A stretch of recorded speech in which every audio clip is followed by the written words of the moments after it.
Bienvenue dans Smart Bourse, votre émission quotidienne sur Smart for Change. Pour rester à l'écoute des marchés chaque jour, vous nous suivez en direct à 17h à la télévision via vos box. Vous nous suivez en live également sur les réseaux sociaux et notamment sur notre compte LinkedIn. Et vous nous retrouvez en rattrapage, bien sûr, chaque soir en replay sur bismart.fr ou encore en podcast sur l'ensemble de vos plateformes préférées. Au sommaire de cette édition ce soir, mois de novembre, marqué par le retour de la volatilité et une séquence de prise de profit qui s'intensifie un peu aujourd'hui avec des baisses sur les grands indices actions mondiales qui vont de -2 à -3%, quel que soit ou que en fonction de la zone que l'on regarde. C'était assez intense en Asie ce matin.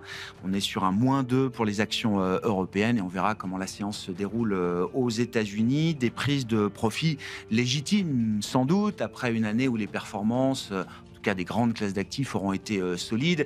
Est-ce une simple respiration de marché ou est-ce que le risque d'un retournement un peu plus profond est un risque à prendre en compte aujourd'hui? Question qu'on posera bien sûr à nos invités de Planète Marché dans un instant. Cette séquence de volatilité s'inscrit là aussi à 24 heures des résultats de l'entreprise la plus importante du monde. Je parle bien sûr de Nvidia qui publiera demain soir ses résultats trimestriels après la clôture américaine. Pauline Gratel vous apporte plus de détails sur cette séance dans un instant. Et puis dans le dernier quart d'heure de Smart Bourse, nous nous focaliserons sur le secteur de la pharma. Le marché, depuis un an, a choisi le gagnant de la bataille des GLP-1, les médicaments anti-obésité, et c'est bel et bien l'américain Eli Lilly qui a été désigné comme le grand gagnant au détriment de l'européen Novo Nordisk. Nous ferons le point sur cette bataille de l'obésité avec Éric Le Berrigaud, expert santé à la Financière de l'Échiquier, qui sera notre invité dans le dernier quart d'heure de Smart Bourse.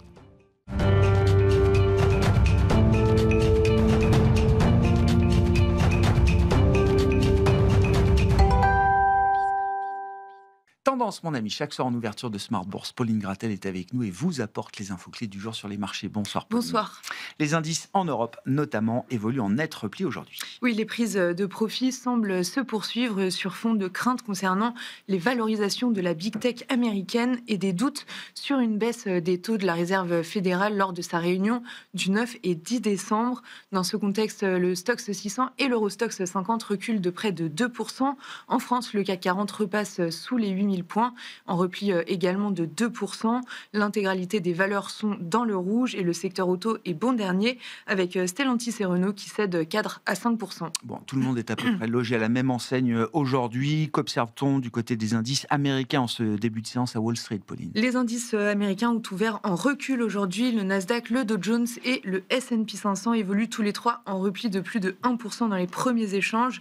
À noter aussi que l'indice VIX de la volatilité bondit de 7% à 24 au cours de la séance. Et puis la facture en Asie ce matin était encore même un peu plus salée. Oui, c'est vraiment un recul des actions dans le monde entier. Au Japon, tout d'abord, avec un Nikkei qui clôture en fort recul de 3,5%.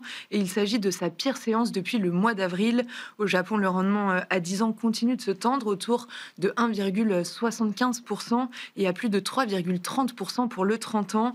Les autres indices asiatiques voient rouge aussi, avec un repli de 3,5% pour le Kospi et de 3% à Taïwan. Le MSCI Asie-Pacifique recule de 2,5%. Nervosité qu'on observe sur d'autres classes d'actifs, à commencer par les plus spéculatives. On parle notamment de la sphère crypto, Pauline. Oui, le Bitcoin est en repli de 4% et est repassé brièvement sous les 90 000 $ au cours de la séance. Sur les marchés obligataires, le rendement américain à 10 ans se détend à peine autour de 4,10%.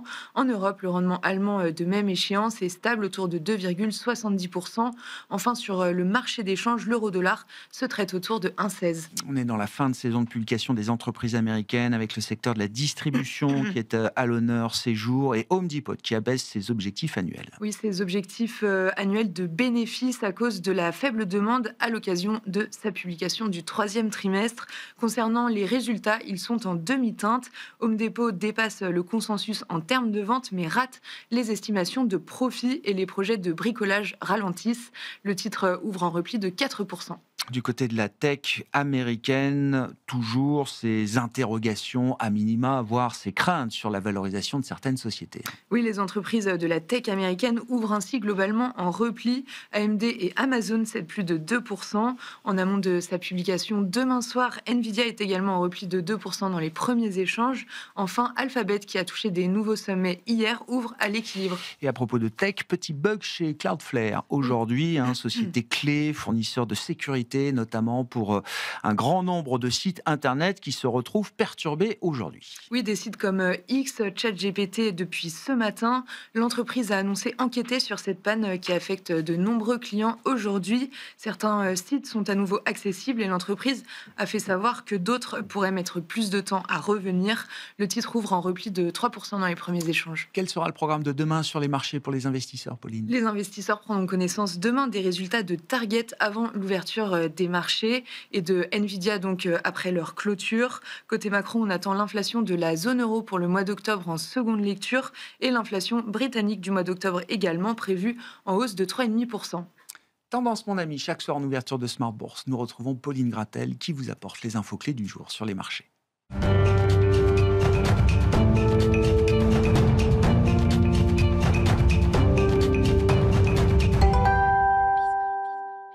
Trois invités avec nous chaque soir pour décrypter les mouvements de la planète marché. Hervé Gouletker est avec nous, Senior Economic Advisor d'Accuracy. Bonsoir Hervé. Bonsoir Grégoire. François Cabot nous accompagne, économiste zone euro chez AXA. Bonsoir François. Bonsoir Grégoire. Et Damien Charlet est à nos côtés également, directeur de la gestion sous mandat de Mandarine Gestion. Bonsoir Damien. Bonsoir Grégoire. Merci d'être là Damien. La plupart du temps, les actions montent, parfois elles baissent. C'est le cas aujourd'hui et c'est le cas peut-être depuis le début du mois de novembre, après 7 mois de hausse partant du point bas d'avril dernier et de Liberation Day. Et dans ces moments-là, on cherche toujours quelques explications. Damien, qu'est-ce qui a changé entre l'environnement dans lequel les marchés et les investisseurs évoluaient il y a 3 semaines, 1 mois et aujourd'hui ? Alors on sait qu'il ne suffit de pas grand-chose pour que la situation change. Mais en préambule, je voulais quand même rappeler que les indices boursiers depuis le début de l'année sont quand même en hausse assez sensible. Donc effectivement, il y a un affaiblissement depuis quelques jours, mais on est encore à 13-15% sur les marchés américains, 13% sur l'Eurostoxx, 22% sur le Nikkei. Donc on est encore dans une année boursière tout à fait correcte et avec des hausses qui correspondent, on va dire plus ou moins, aux hausses de bénéfices. Donc rien de particulièrement anormal. Le marché potentiellement où il y a eu le moins de hausse des bénéfices, c'est le marché européen. Ouais. Mais essentiellement à cause de problématiques de taux de change et pas vraiment à cause de problématiques de fondamentaux sous-jacents qui se détérioreraient. Donc rien qui nous paraisse très, très, très inquiétant. En ce qui concerne la baisse ou la prise de conscience que les marchés étaient un peu chers, notamment aux États-Unis, depuis on parle de tous les jours depuis voilà. des semaines. Bon. Mais la prise de conscience, c'est maintenant, quoi. Alors, la prise de conscience est toujours un petit peu douloureuse, mais elle était un petit peu annoncée quand même. Je pense que l'élément déclencheur de ces derniers jours, c'est une prise de conscience que les investissements qui ont été annoncés dans l'intelligence artificielle, parce qu'on parle toujours de l'intelligence artificielle à hausse comme à la baisse, sont des investissements... Alors, on a salué le niveau d'investissement pendant quelques semaines, ou pendant quelques mois, et on commence à réfléchir maintenant, je vais dire seulement, sur la façon dont on va financer ces investissements. Donc on parle quand même de 3 000 milliards d'investissements qui ont été annoncés plus ou moins en cumulé jusqu'entre 2028 et 2030, et un certain nombre de garanties qui ont été fournies par OpenAI, qui a à peu près pas de chiffre d'affaires aujourd'hui. Donc, c'est parti un peu de là. La moitié de ces investissements sont le fait d'OpenAI. Sur les 3 000 milliards, il y en a plus d'1 trillion, 1,5 trillion peut-être, qui proviennent d'OpenAI, qui s'est engagé. Qui s'est engagé. Alors, si on prend l'exemple d'OpenAI et de Oracle, qui a un exemple, ou de Oracle plus particulièrement, qui a un exemple assez criant, et je pense qui illustre bien ce qui se passe actuellement sur les marchés de la technologie et les prises de bénéfices qu'on peut voir. Alors, vous vous souvenez peut-être que Oracle, il y a quelques semaines, a publié ses résultats, a annoncé 450 milliards de carnets de commandes dans le domaine du cloud et de l'intelligence artificielle, ce qui a propulsé son cours de 36% d'une journée. Bon. Depuis cette annonce qui était il y a quelques semaines, le cours a non seulement tout perdu, mais a même perdu plus que ce qu'il avait gagné. Parce que les investisseurs se disent, sortent leur calculette et disent 450 milliards de prise de commande pour un Oracle.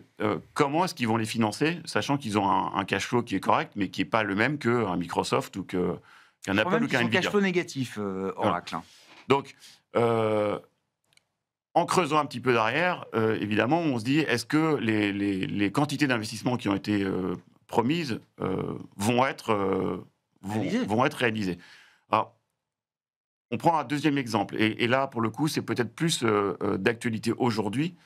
On y reviendra juste après, mais dans les investissements, dans ces centaines de milliards d'investissements qui ont été annoncés, en fait, on s'aperçoit que c'est pas tellement des augmentations de capital, c'est pas tant que ça de l'investissement, du crédit bancaire, mais on commence à s'apercevoir que les grandes entreprises font appel à des entreprises privées, des fonds de gestion alternatifs, et plus globalement à la dette privée. Et aujourd'hui, alors il y a eu le problème First Brands, il y a dans les marchés de crédit privé. Il y a 2 semaines, dans les marchés de crédit privé, qui était un équipementier auto qui s'est annoncé en défaut avec entre 10 et 50 milliards de passifs. On ne sait pas très bien combien, mais enfin, on va dire que globalement, dans du passif à risque direct, il y a entre 5 et 10 milliards. Donc, on a commencé à avoir un premier signal d'alerte sur les marchés de dette privée. Et aujourd'hui, on a une société qui s'appelle Blue Owl, qui est quand même un gérant qui gère 300 milliards d'actifs privés. Alors, dans ces 300 milliards, il y a 150 milliards de dettes privées. Et ces gens-là donc, ont un fonds sur lequel ils n'arrivent plus à assurer la liquidité, un fonds qui fait 1 milliard. Et donc, en disant que à l'avantage de leurs investisseurs, ils vont le fusionner avec un autre fonds, mais avec une décote de 20%. Enfin bon, tout ça, c'est un peu... ça magouille un petit peu, j'allais dire, mais avec déjà à l'horizon une perte pour l'investisseur privé.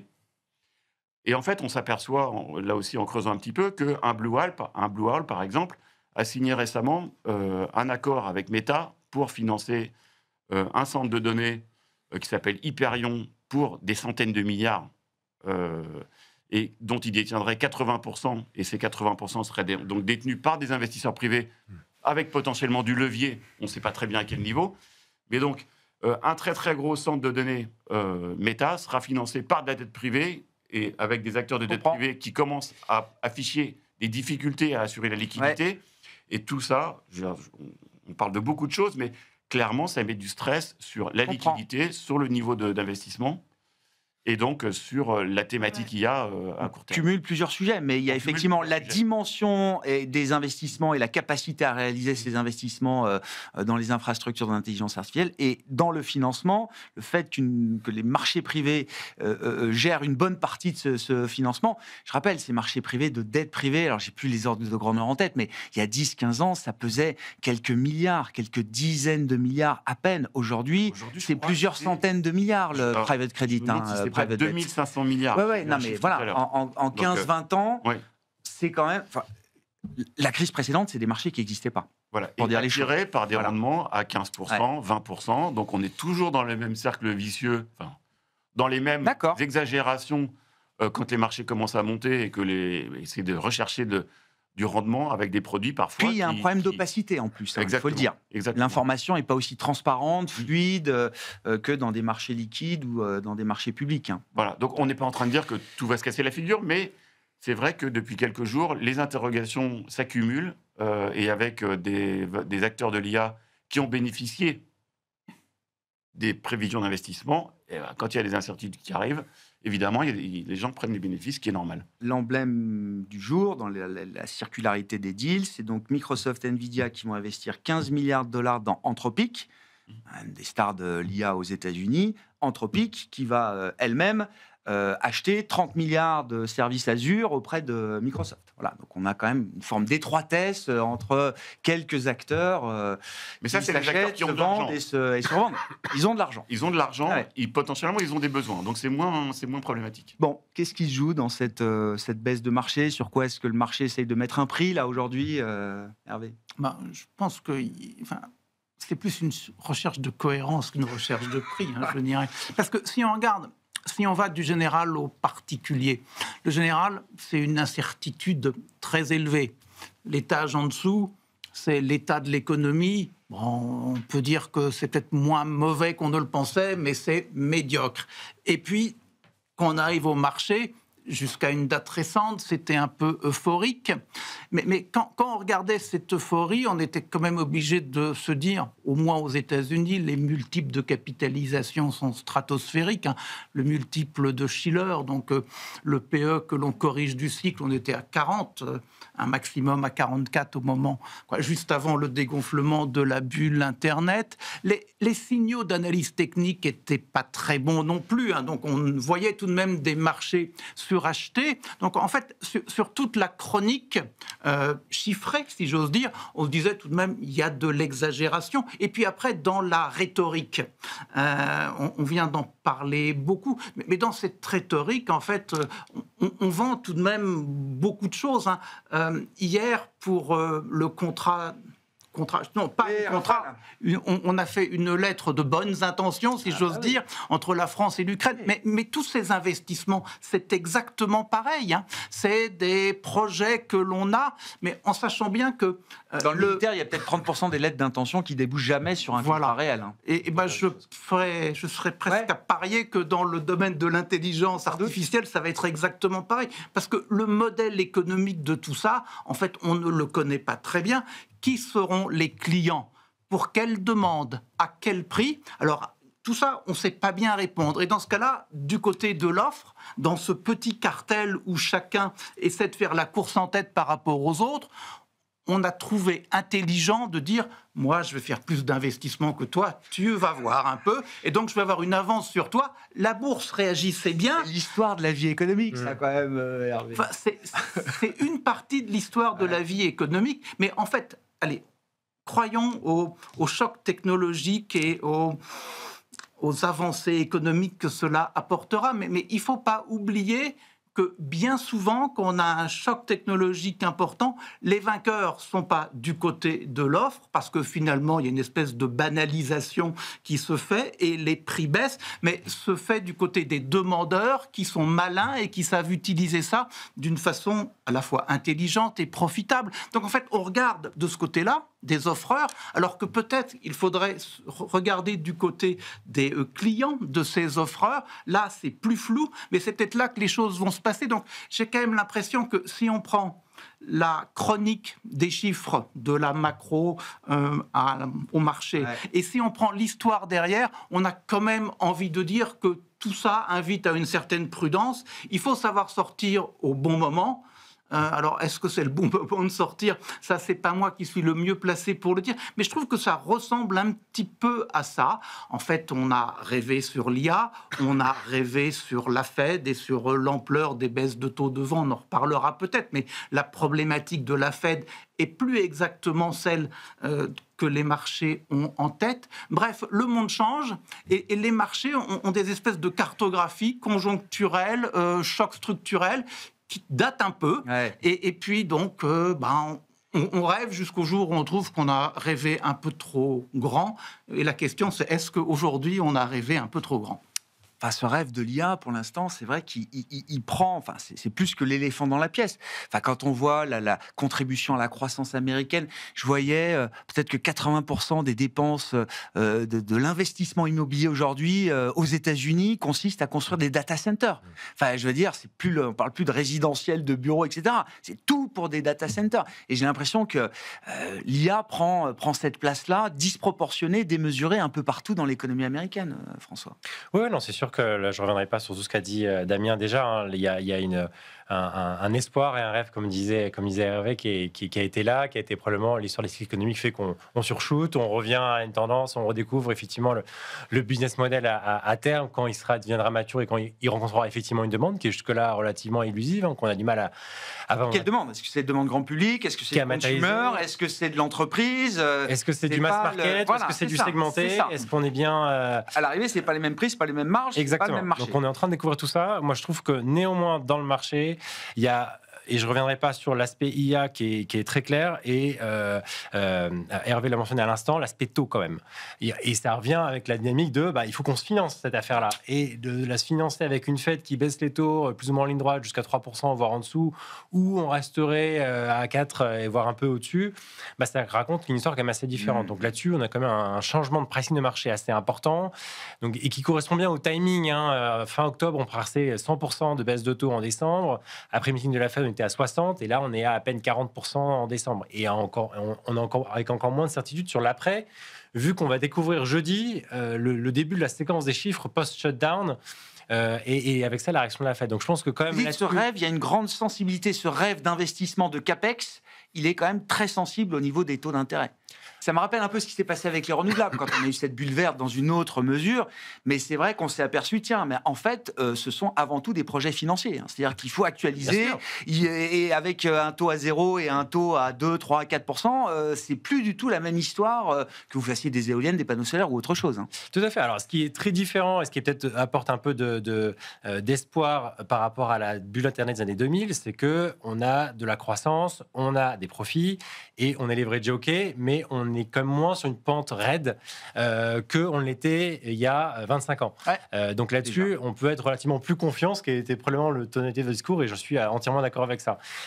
Maintenant, il y a quand même une histoire qui se racontait autour d'un narratif d'une Fed qui accompagne et qui est dans des baisses de taux par anticipation pour faire atterrir les cycles.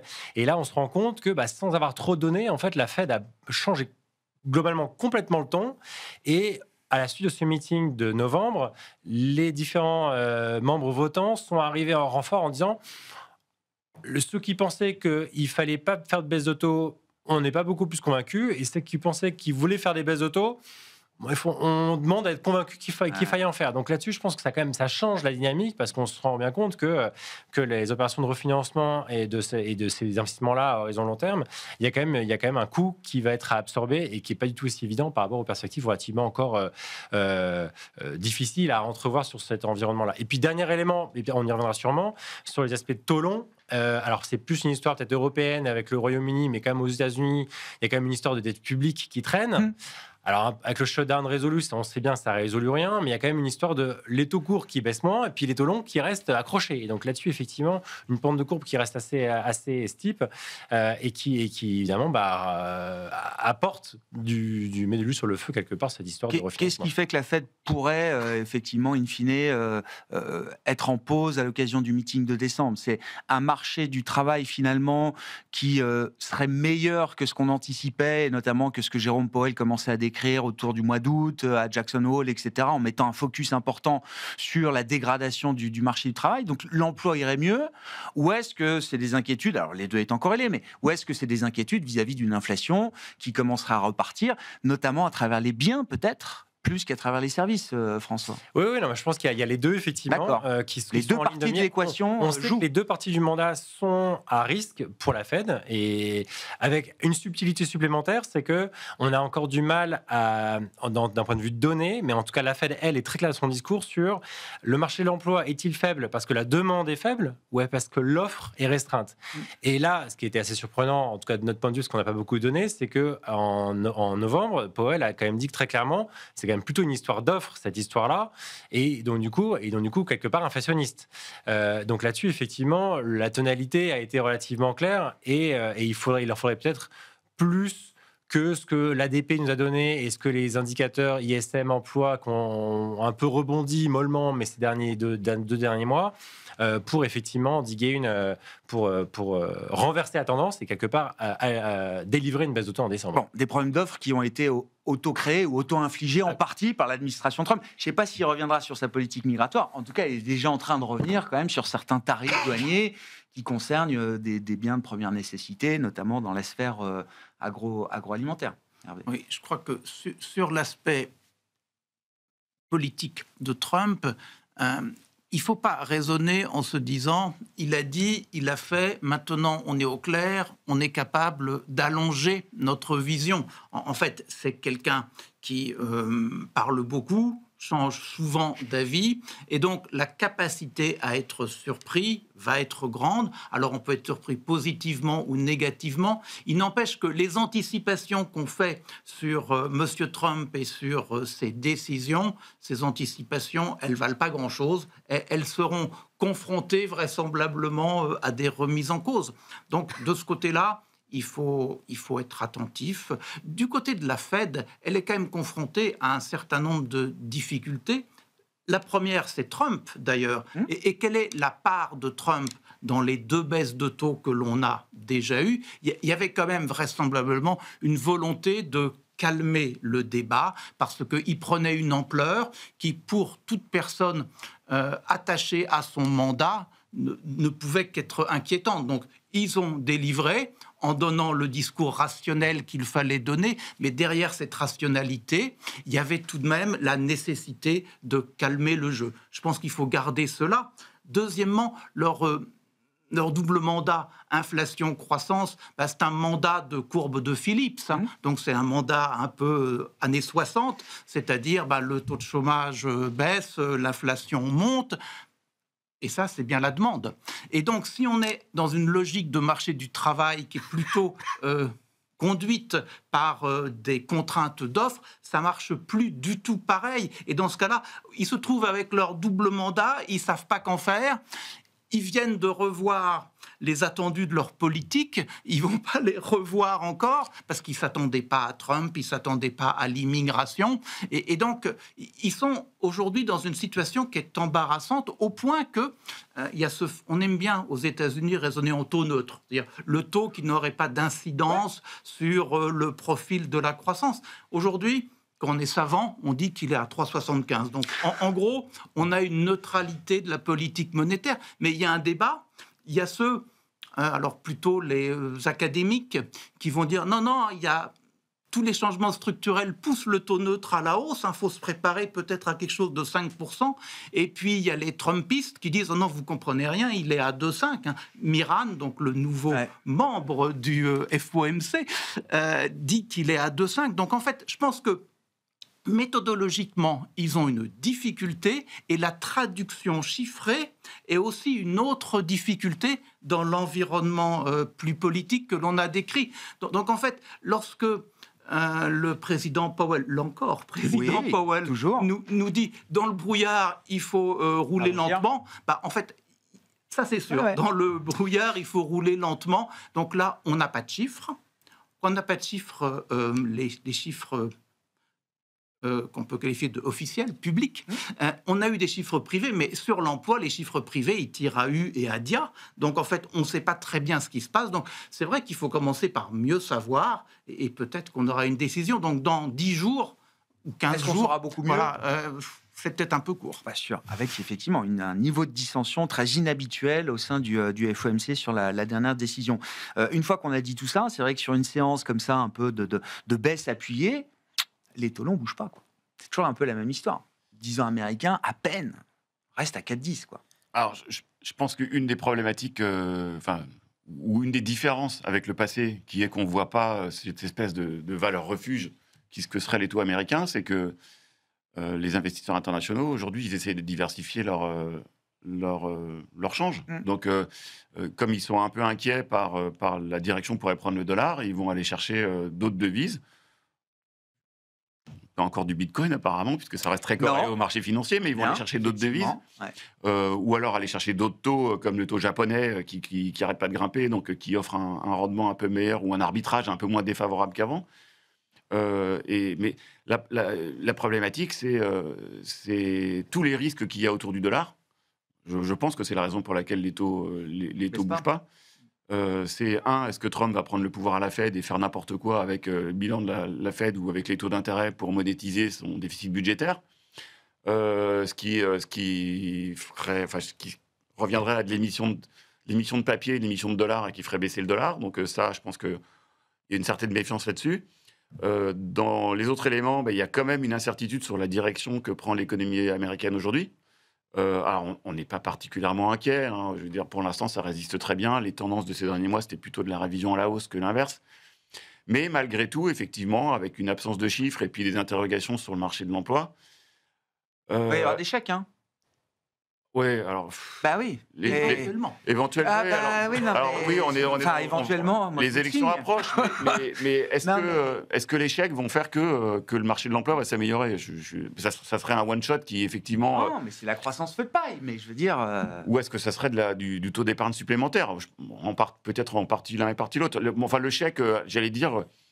Bon, c'est très bien, mais normalement, les droits de douane, ils servent à financer le déficit budgétaire, ils ne servent pas à financer les chèques, et donc ils auront du mal à financer les deux. Mais en tout cas, je pense qu'il y a quand même des interrogations sur le sens de la croissance économique américaine. Ouais. Et ça aussi, ça pèse un peu potentiellement sur le dollar. Donc, il y a peut-être moins d'acheteurs de treasuries américains parce qu'il y a trop d'interrogations sur ce que sera la valeur de la devise dans 6 mois. Hervé, et puis concrètement, les deux économies, je veux bien, c'est quoi le chemin des taux de la Fed là, que vous avez dans vos tablettes aujourd'hui, Hervé? Alors, moi, juste un point. Un article du Financial Times, il y a moins de 2 semaines, qui reprenait une étude académique que j'avais ratée, mais qui est assez troublante sur le profil des taux d'intérêt à long terme. On regarde depuis 90, je crois. En fait, les mouvements de taux longs sont tous intervenus dans les quelques jours autour d'une réunion de la Fed. Ouais. Donc en fait, c'est en gros un dialogue entre la Fed et le marché des taux. L'un regarde l'autre qui anticipe le premier. Et en fait, il y avait cette endogénéité qui fait que tout était simple, tout était clair. Depuis, en gros, 2024, eh bien, ça marche plus du tout comme ça. Les taux longs vivent leur vie par rapport à ce que fait la Fed. Donc, en fait, l'équation de taux longs est beaucoup plus compliquée. Il y a plus de variables aujourd'hui que ce n'était simple pendant plus de 30 ans. Donc, il y a un vrai changement, semble-t-il, du marché obligataire. Et donc, il va falloir réfléchir à tout ce qu'on met dedans. Ça, c'était la première question. La réponse à la seconde question, moi, je fais plutôt partie du camp à considérer que le taux neutre, eh bien, il est plutôt à la hausse qu'à la baisse aujourd'hui, autour de 4. À mon avis, le potentiel de baisse est limité et je pense que le choix des hommes, le poids du politique va jouer là-dedans. Mais dans tous les cas, moi, je pense que le potentiel de baisse est pas extrêmement On n'est pas important. loin. Si les baisses de taux continuaient, ça nous amènerait assez vite en territoire accommodant, d'accommodation monétaire. Chez AXA, qu'est-ce que vous dites sur les baisses de taux Pour l'instant, on a gardé décembre, en attendant effectivement la publication des chiffres économiques sur les prochaines semaines, et après une baisse par trimestre en 2025, ce qui nous arrive à 3, à 3. D'accord. Qui est en fait, je suis d'accord sur le fait que les taux neutres peuvent être plus élevés, mais la Fed ne bougera pas ce référentiel-là d'elle-même si vite. Donc, dans leur référentiel à eux, s'ils arrivent au-dessus de 3, c'est-à-dire qu'ils sont encore en territoire restrictif, qui est leur taux neutre. Et donc, dès lors, pour nous, on leur voit une pente qui atterrit sur le 3. Damien ? J'avais juste une remarque qui est plutôt en prospective par rapport à l'évolution des taux américains, c'est que on parle beaucoup des mouvements de taux de la Fed, mais on parle moins, et pourtant ils l'ont officialisé, de la fin du bilan, QT. bien sûr.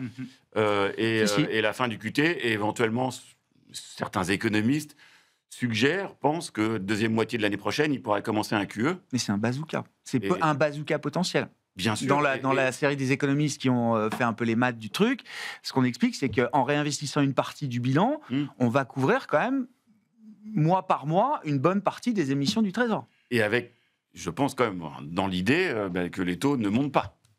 Voilà. Enfin, notre ministre des Finances américain, Scott Bessent, parce qu'il faut dire Bessent parce que c'est un nom français, et pas Bessent, s'il vous plaît. Donc notre ami Scott Bessent, il a quand même écrit au printemps dernier une longue étude pour dire tout le mal qu'il pensait des travers pris par la politique monétaire tout au long des dernières années. Et au nombre de ces travers, il y en a un qui est beaucoup plus gros que les autres, c'est le quantitative easing. Oui. Donc, alors, est-ce qu'il sera à la Fed? Peut-être pas, mais peut-être que son ami Kevin Warsh sera à la Fed. Et dans ce cas-là, j'ai quand même l'impression qu'il y a une confusion dans l'entourage de Trump entre ceux qui disent il faut revenir à une orthodoxie, c'est l'arme des taux, parce que si ce n'est pas l'arme des taux, eh bien, on tombe dans des travers qu'on a du mal à récupérer, et ceux qui disent ça serait quand même drôlement bien, avec un marché des taux qui nous envoie des signaux un petit peu bizarres, qu'on ait une aide de la Banque centrale. Et pour le moment, il y a de la confusion sur le sujet, et je ne sais pas du tout dans quel sens ils vont aller. Bon, le KPI de Bessène, ça reste quand même les taux longs. Il a fixé son indicateur de performance, c'est des taux longs, et des taux longs plutôt mesurés, modérés, partant des niveaux actuels. Oui, mais avec des prix qui viennent d'une logique de marché, pas d'une logique administrée par la Banque centrale. Parlons de l'Europe. Qu'est-ce qu'on peut dire Alors si, un point qui m'a intéressé, c'est toujours cette révolution en Allemagne depuis le discours de Friedrich Merz en mars de cette année. Alors j'ai compris, la relance, ça commence maintenant. Il ne s'est rien passé jusqu'à présent, mais ça commence aujourd'hui. Dernière annonce en date, l'idée ce que nous on appelait en France le bouclier tarifaire, mais qui est à peu près la même idée pour les industriels allemands électro-intensifs. On va dissocier les prix de gros, les prix de détail du marché de l'énergie et de l'électricité pour favoriser l'industrie allemande. Enfin, encore une fois, pour un pays qui vient de l'orthodoxie budgétaire maximale et surtout de la compétitivité hors prix, pas besoin d'avoir des prix les plus bas. La qualité allemande fait le reste. On mesure, j'allais dire, jour après jour, quand même, l'ampleur du virage qui est pris par l'Allemagne, François. Et quel virage nécessaire ? Un chiffre, 100,1. Si vous rebasez le PIB allemand au T4 2019, aujourd'hui, c'est 100,1. Encéphalogramme plat. Absolument. Donc ça fait presque 6 ans qu'il ne s'est absolument rien passé. Donc virage était bien évidemment attendu et virage nécessitant effectivement les grands moyens, à la fois budgétaires par le plan d'infrastructure défense, sur des mesures également sectorielles comme vous l'indiquez sur l'énergie, la production industrielle énergie intensive, réforme structurelle sur le déploiement aussi. Donc il y a quand même besoin de on se rend bien compte que l'Allemagne a été à l'arrêt. Et pas qu'économiquement, aussi institutionnellement, pendant tout ce temps-là. Donc il y a vraiment besoin d'une révolution pleine et entière sur l'ensemble des pans de l'économie pour qu'effectivement on puisse avoir un rebond. C'est quand même intéressant de voir que malgré les baisses des prix de l'énergie, malgré tout, depuis le choc de 2022, l'industrie allemande énergie intensive ne produit rien depuis 2 ans. Donc quand vous regardez la courbe de production industrielle énergie intensive, vous êtes plat. Et donc, on sent bien qu'il y a un besoin de soutien du business model qui ne s'est pas retrouvé et qu'il y a un besoin effectivement d'un signal prix pour enclencher la machine pour que ceci puisse se faire. Donc, quand vous regardez la production de papier, la production de métaux de base, etc., il se passe vraiment pas grand-chose. Donc, il y a effectivement... Quand vous allez faire l'infrastructure, c'est-à-dire des ponts, des écoles, donc des bonnes relances keynésiennes, comme on évoquait tout à l'heure, mais c'est exactement ce qui est en train de se passer. Et donc, il y a un côté digitalisation, certes, mais on fait quand même beaucoup de choses de la basse économie, mais qui n'empêche est nécessaire et qui n'a pas été fait depuis de nombreuses années. Il y a effectivement besoin, manifestement, de cet ensemble de paquets de mesures et dont on voit, parce que de notre point de vue, le marché a été un peu en anticipation de ce rebond économique et nous on est beaucoup plus prudents sur le rebond de croissance parce que aussi ces réformes et ces mesures de politique économique là sont tout juste prises et donc nous on n'aura vraiment effet qu'à partir du Q2, H2 2026. Donc c'est que là qu'on va commencer à avoir vraiment un démarrage et pas du tout au début de l'année 2026 comme certains collègues et ou commentaires de marché l'espèrent ou l'anticipent. Exactement. Ce qui est intéressant, c'est de voir aussi que l'initiative du gouvernement fédéral est suivie par les entreprises privées. Il y a le plan Made for Germany qui apporte un soutien privé d'entreprises privées, pas que des entreprises allemandes d'ailleurs. J'ai vu que c'est aussi des entreprises multinationales qui viennent, avec de l'argent privé, soutenir, renforcer, augmenter encore les initiatives publiques. C'est quand même... il y a quand même un truc vertueux. Que les résultats arrivent au second semestre 2026 plutôt qu'au deuxième trimestre, j'en sais rien. Mais il y a quand même un truc... l'idée qu'on va avoir de la visibilité quand même sur la croissance allemande, peut-être plus que ce qu'on a eu l'habitude ces dernières années. Alors, peut-être que c'était facile de prévoir qu'il n'allait rien se passer, mais là, on va avoir un chemin visible quand même. Oui, visible, et puis à la hausse, effectivement, avec l'idée d'avoir une accélération à partir du T2, du H2 2026. Et donc, ça vous fait, pour nous, 0,7 de croissance l'année prochaine, et puis probablement un peu au-dessus de 1 en 2027. Mais c'est vrai que c'est quand même un démarrage lent, parce qu'on est parti, il faut se le rappeler, sur 12 ans de programme d'investissement. Effectivement, il y a vraiment... Donc, avec ça, ils arriveront à peine à faire aussi bien que la France, alors. en termes de croissance. En termes de croissance, ils seront au-dessus de nous, voilà. Mais avec un potentiel. Alors, il faut quand même rappeler d'où on part, parce que quand on compare la croissance réalisée, il faut la comparer aussi à son potentiel. On évoquait le tonneau tout à l'heure. Ouais. Le potentiel allemand aujourd'hui, c'est 0,4, 0,5. Hein. Ouais. Le potentiel français, c'est 1,1, 1,2. D'accord. Donc nous, on sera sous le potentiel quand eux seront au-dessus du potentiel pendant peut-être plusieurs années. Et donc, en prévision, pour nous, on a le déficit allemand à la même hauteur que le déficit français en 2027. Oui, ce qui ne va pas rendre la tâche de la BCE plus facile encore, j'imagine. Aussi. Bon. Non, mais ça fait partie des bonnes nouvelles de cette année 2025. On se raccroche à ce qu'on peut quand même. Là, c'est pas un petit truc quand même. Tout est déjà dans les prix de marché quand on regarde le marché allemand, par exemple, Damien.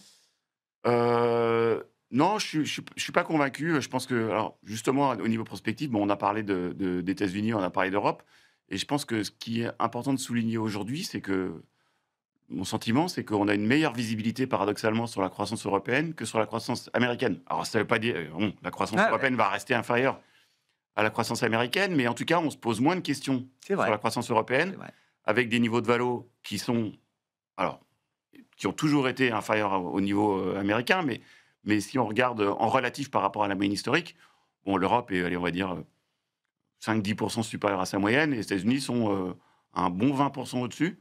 Donc, l'Europe, en relatif, est moins chère, a une visibilité qui est un peu meilleure, a certes un peu moins de croissance, mais ces éléments-là, plus le fait que, potentiellement aussi, le marché européen ou les indices européens sont constitués d'entreprises un peu plus diversifiées, un peu moins tirées par l'IA, et avec, en 2026, peut-être aussi un peu moins, alors ça on verra, mais un peu moins d'effets négatifs de change, tous ces éléments-là font que on aura peut-être une croissance en relatif en Europe des entreprises qui sera meilleure par rapport elle ne sera pas supérieure aux entreprises américaines, mais elle se rapprochera de la croissance. En dérivée seconde, oui, en dérivée seconde, exactement, avec une dynamique qui sera meilleure, avec une visibilité qui est potentiellement un petit peu meilleure. C'est-à-dire que l'investissement boursier en Europe revient dans le jeu quand même. Je pense.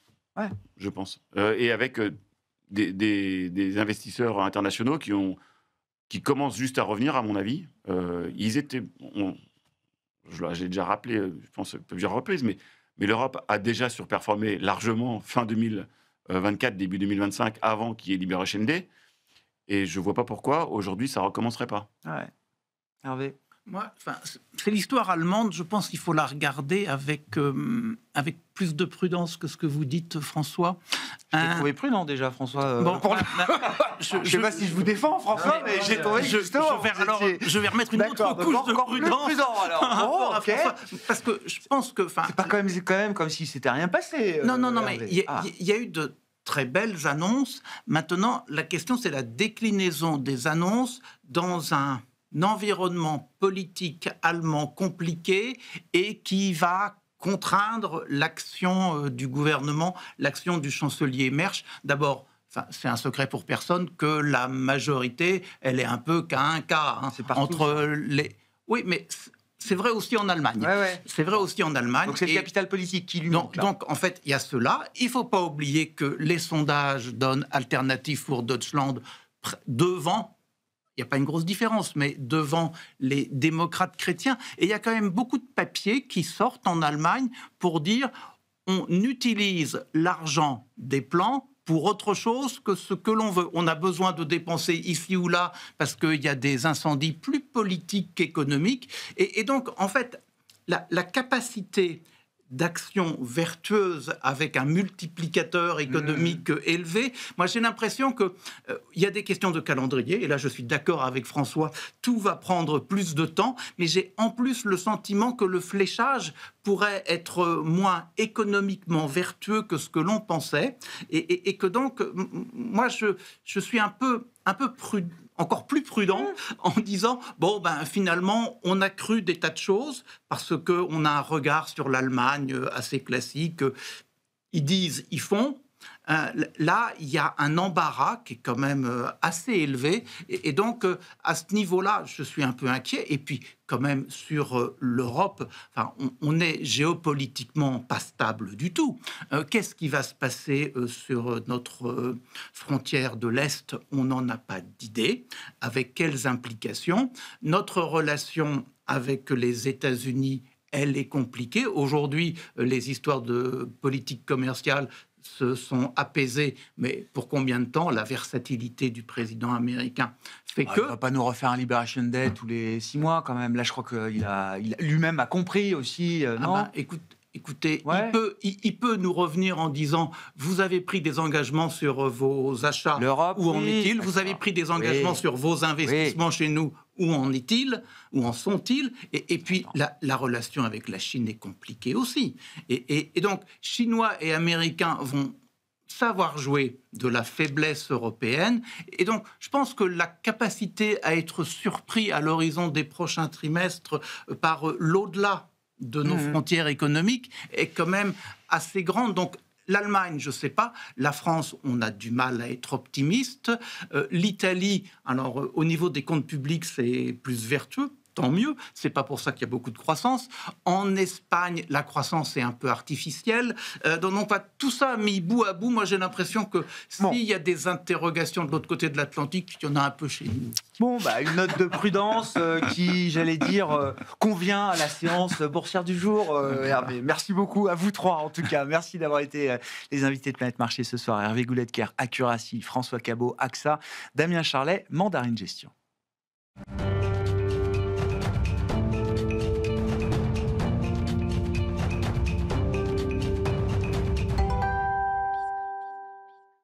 Le dernier quart d'heure de Smart Bourse chaque soir, c'est le quart d'heure thématique. Le thème qui nous anime ce soir, c'est celui du secteur de la santé et de la pharma au sens large. Et c'est Éric Le Bérigot que nous retrouvons à mes côtés en plateau, expert santé à la Financière de l'Échiquier. Bonsoir Éric. Bonsoir Edouard. Merci beaucoup d'être là. On va faire le point avec vous sur la bataille des GLP-1. Vous avez été le premier à m'en parler il y a déjà quelques années de cela maintenant, Éric. Mais revenons quand même sur un des événements qui a été peut-être l'événement de cette fin d'année le plus important pour le secteur pharma, à savoir cet accord-cadre, ce premier accord-cadre signé entre l'administration Trump et un grand laboratoire pharmaceutique, Pfizer en l'occurrence. Je crois que AstraZeneca a suivi derrière. Donc on parle d'accords qui permettent justement de fixer un tarif douanier sectoriel, c'est ça, pour ces entreprises du secteur de la pharma, Éric? Alors, on espère au niveau sectoriel. Pour le moment, ce sont quelques labos pour le moment. Ouais. Donc, on imagine à un certain moment, quand on aura atteint un certain nombre d'accords bilatéraux, que peut-être l'organisation de l'industrie arrivera à solder, à obtenir le même type d'accord pour le reste des acteurs. Mais donc, oui, on a commencé par Pfizer. On a eu AstraZeneca, ce qui était intéressant parce que c'était un premier européen. Donc, ça permettait de dire c'est pas simplement le fait d'être américain qui permet d'eux. Il y a eu un accord qui est un peu plus passé inaperçu avec Merck et Renault, et puis les deux acteurs du GLP-1, justement Lilly et Novo, qui sont passés la semaine dernière. Donc, une des conséquences de cet accord, c'est ils sont tranquilles, pas de tarifs pendant 3 ans. La contrepartie, si on en reste là, elle est relativement acceptable. Honnêtement, on est quand même un peu dans un exercice de communication aussi. Donc, chacun joue sa partition. Trump a besoin d'une victoire vis-à-vis de ses électeurs. L'industrie l'a compris, donc jusqu'à un certain point. Et le point qui a été atteint pour obtenir un deal, il est acceptable parce que ça concerne essentiellement Medicaid aujourd'hui. Et Medicaid, c'est 5 à 10% maximum du revenu des laboratoires aux États-Unis. Donc en fait, 5 à 10% d'un peu moins de 50%. Sur lequel on a une baisse qui n'est pas non plus de 100%. En fait, au maximum, les labos disent c'est 2 à 3% d'impact top line pour la prochaine année, à supposer que ça soit mis en place au 1er janvier. Donc, d'où le phénomène de soulagement boursier qu'on a vu à l'annonce du contrat, enfin de l'accord, avec Pfizer, l'américain, qui a été un peu perçu comme étant le chef de file, effectivement, de ce secteur. Donc, on verra si l'ensemble du secteur est logé à la même enseigne. On peut imaginer, d'ailleurs, que tout le monde ne soit pas logé à la même enseigne dans ces accords avec l'administration américaine. Ça paraît difficile. La plupart des autres labos qu'on interroge, évidemment, maintenant, on leur dit, alors, vous, où est-ce que vous en êtes, etc. La plupart nous disent, on est dans la finalisation, dans les quelques derniers détails. Donc, c'est quel nombre de produits on met sur la fameuse plateforme qui a été nommée TrumpRx. RX. Voilà, en toute simplicité, en toute modestie. Et puis après, sur Medicaid, ça dépend un petit peu du poids que ça représente dans chacun des labos. Mais objectivement, à quelques petits détails près, ils doivent tous être assez proches d'obtenir un deal d'ici à la fin de l'année, de telle sorte que ça puisse être mis en place début 2026. Ça va être intéressant. Vous dites Lilly et Novo sont passés, donc ils n'ont pas été, enfin Novo n'a pas été discriminé par rapport à l'acteur américain Lilly pour l'instant, de ce point de vue-là. Non, ils ont obtenu des choses assez alignées. Oui. Intéressant à noter, parce que c'est l'autre sujet qui vous amène, Eric. Et on parlait de ça il y a peut-être maintenant 3 ans. Démarrage de ce marché des GLP-1 tourné vers l'obésité, le traitement entre autres de l'obésité. Eric, à l'époque, Novo était une star. Le cours de bourse a dû atteindre son pic à l'été 2024, je crois, chez Novo Nordisk. Ouais. Il a été divisé par 3 depuis. Quand le cours de bourse de Lilly, lui, tutoie encore des sommets historiques, je pense, au moment où on se parle. Le marché a décidé que le gagnant, c'était au final Lilly. Oui, et c'est la somme de... Alors, c'est assez inattendu. Hein. C'est vrai, quand on en parlait il y a 1 an et demi, on imaginait assez voir les 2 acteurs rester dans une situation de duopole pendant un certain temps. À l'image de ce qui s'était passé dans les insulines, finalement, on envisageait que ça se reproduise un petit peu de la même manière, que chacun prenne l'ascendant à la faveur du lancement d'un nouveau produit, et puis qu'à son tour, l'autre... Bon... Et puis, on voyait bien qu'il y aurait quelques challengers qui arriveraient un petit peu plus tard, mais qui récupéreraient grosso modo un petit peu les miettes et ce que les 2 premiers leur laisseraient. Et ça ne s'est pas du tout passé comme ça.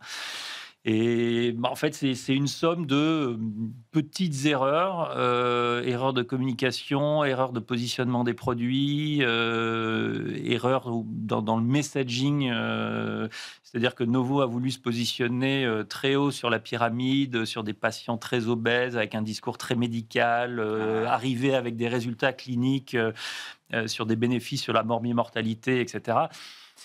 Ce qui est tout à fait compréhensible, mais c'est pas là qui est le gros du marché, en fait. Et Lilly a probablement compris ça beaucoup plus vite. C'est plus un truc, enfin je le dis avec mes mots, mais finalement c'est plus un marché drivé par des influenceurs, c'est plus un marché de masse de consumer qu'un marché de médicaments purs et durs. Aujourd'hui, tous les derniers changements qu'on a vus chez Novo, y compris les dissensions entre le board, la direction, les départs, etc., vont conduire à avoir un repositionnement beaucoup plus consumer. Et en fait, l'objectif, c'est de discuter de la perte de poids, de la qualité de la perte de poids, de la durabilité de la perte de poids, mais essentiellement de la perte de poids. Ouais. Voilà. Là où tout ce qui est autour, pour l'instant, n'est pas vraiment un driver. Mais ça veut dire qu'on oublie tout le reste, Eric ? Et vous m'en avez parlé. Non, mais c'est tellement passionnant, mais on oublie toutes les autres indications qui pourraient être traitées par des GLP-1 ? Alors, on ne les oublie pas, elles sont connexes, mais pour le moment, en tout cas, elles n'ont pas une influence marquée sur le développement du marché. C'est-à-dire qu'on a décrit au départ, rien qu'aux États-Unis, on sait qu'il y a 100 à 120 millions de patients qui rentraient dans la définition de l'obésité.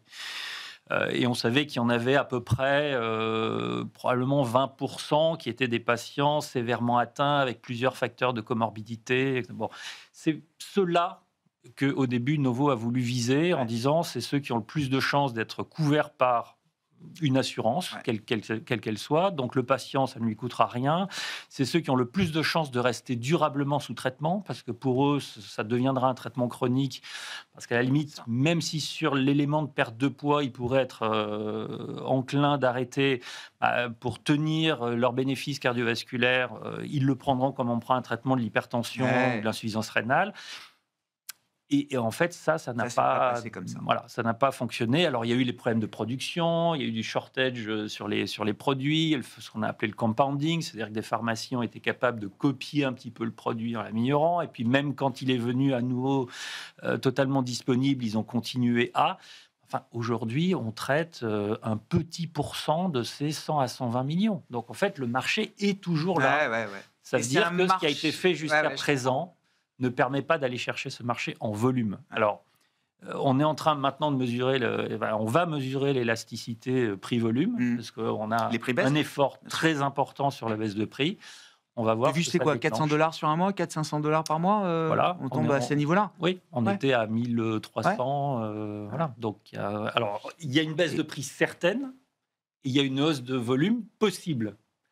Et donc, c'est ce qui provoque le drame sur Novo, c'est de dire, bien sûr, facialement, ça a l'air tentant de dire, on pense que les mauvaises nouvelles sont toutes intégrées. Mais en fait, en fonction de la manière dont ça se passe, et s'il continue, alors certes, il pourrait bénéficier d'une croissance du marché en volume, mais s'il continue à perdre des parts de marché au bénéfice de Novo... De Lilly. Pardon. C'est ça. L'investisseur est un peu hésitant. Pas évident que le retard sur ce marché consumer, que le retard soit rattrapable par Novo aujourd'hui. Alors, de toute façon, il y a beaucoup de lancements qui arrivent encore, parce qu'on est malgré tout encore au tout début de cette histoire. Donc là, ils ont 2 opportunités de se refaire un petit peu. Il y a le lancement de la forte dose de Wegovy, donc la dose 7,2 mg qui va permettre théoriquement de se mettre à parité en termes d'efficacité par rapport aux tirzépatides. Bon, ça, je crois moyennement à l'effet de ça, parce qu'en fait, on se rend compte que les médecins ne vont pas chercher les doses les plus fortes des médicaments. Donc, en termes de positionnement marketing, c'est compliqué de justifier d'aller chercher une dose très, très élevée pour faire la même chose qu'un produit que maintenant on connaît bien et qu'on maîtrise bien. Et puis, il y a le segment oral qui va s'ouvrir. Et là, il y a une bataille entre Oral Sema 25 mg et l'orphoglipron de Lilly. Et là, il y en a un qui semble plus puissant, mais moins facile à utiliser, un peu moins bien toléré. Donc, est-ce que là, ils sauront utiliser les bons canaux, les bons messages? Ça va être intéressant. Soit là, ils font un petit peu plus jeu égal. Soit si Lilly remporte aussi cette bataille-là, ce sera extrêmement difficile. Et puis les autres, ils poussent derrière. On a vu Pfizer, on a vu Pfizer remporter Metsera. Oui. Là aussi, c'est petit coup dur pour Novo, ça, de ne pas avoir emporté l'enchère. Et oui, ils ont quand même dit clairement, on en aurait besoin. Ça fait sens, l'actif est beau, on connaît bien l'équipe, on aurait besoin de ça. Et puis au final, ils l'ont pas eu. Donc ils ont mis leur faiblesse sur la table et maintenant ils ont donné ça à un concurrent direct. J'ai vu que Lilly, c'est quasiment $1 trillion de capitalisation boursière. Non, mais ça commence à faire des grosses capis, quoi. Après, Lilly n'est pas bon que dans l'obésité. C'est ça qui est assez remarquable. Alors, c'est le gros driver, certes, mais ils sont quand même aussi très performants dans l'inflammation, dans le cancer. Donc, c'est quand même une très belle boîte. Bon, un mot, il nous reste 1 minute. Sur le plan boursier, là, comment vous regardez le secteur pharma? Je ne sais pas, peut-être en Europe, Eric, c'est pas un secteur dont on a beaucoup parlé tout au long de l'année, en tout cas en termes de performance boursière, mais là, de plus en plus de gérants, dans un moment un peu de doute, d'interrogation, tout de suite, c'est le premier secteur qui revient généralement dans la discussion. C'est effectivement la combinaison du premier thème qu'on a abordé, c'est de dire on y voit un tout petit peu plus clair, en tout cas à court terme, et c'est pas un drame ce qui a l'air de se passer aux États-Unis. Il y avait une partie aussi un petit peu en Chine où ça un petit peu, on était dans le flou, et là encore ça a l'air d'être assez clarifié. On est sur des multiples historiques qui sont plutôt un petit peu en dessous de la moyenne. On est sur du 13-14 en PE pour des croissances qui sont globalement high single digit. Donc le PEG est OK. Donc en tout cas, alors ça c'est à la moyenne, ça veut dire qu'il y a la capacité d'aller chercher les meilleurs là-dedans avec des PEG peut-être autour de 1. Donc oui, il me semble entendre effectivement cette petite musique d'une envie de revenir un petit peu vers le secteur. Oui. Merci beaucoup Eric. Merci d'être venu nous parler de ce secteur de la pharma, de l'aventure des GLP-1 qui continue bien sûr, et de cette bataille toujours entre Lilly et Novo Nordisk. Et Eric Le Bérigot, expert santé à la financière de l'échiquier, était l'invité de ce dernier quart d'heure de Smart Bourse ce soir.